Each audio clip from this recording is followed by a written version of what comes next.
સ્વાદના રસિકો થઈ જજો સાવધાન। પાણીપુરી ખાતા પહેલા 100 વાર વિચાર કરજો। કારણ છે ટીવી સ્ક્રીન પરના આ દ્રશ્યો। અમદાવાદના રાણીપ વિસ્તારમાં આવેલા ડી માર્ટ પાસેની પાણીપુરીની લારીમાંથી હાડકું નીકળ્યાનો દાવો છે। એક યુવતી લારી પર પાણીપુરી ખાવા માટે ગઈ હતી ત્યારે જ તેને પીરસવામાં આવેલી પાણીપુરીમાંથી હાડકું નીકળ્યાનો આરોપ લાગ્યો છે। યુવતીએ વિડીયો ઉતારી સોશિયલ મીડિયા પર વાયરલ કર્યો છે।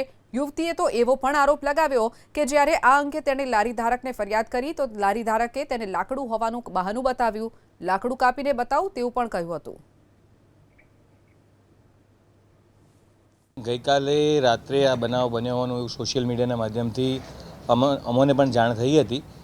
એટલે આજ બપોરે કોર્પોરેશનની ટીમે સ્થળ પર તપાસ કરી હતી।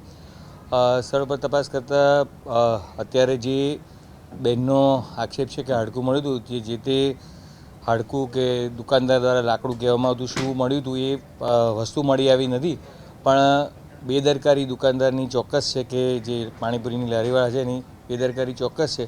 સો એ બદલ શરૂઆતમાં એક તબક્કે વાળ મળ્યો અને પછી લાકડું મળ્યું એ પ્રકારની ઘટના બની। તો એ ઈસમની જે પાણીપુરીની લારી છે હાલ જપ્ત કરવામાં આવી છે એસએડ વિભાગ દ્વારા, અને કોર્પોરેશન દ્વારા એની પર દંડનીય કાર્યવાહી પણ કરવામાં આવી છે।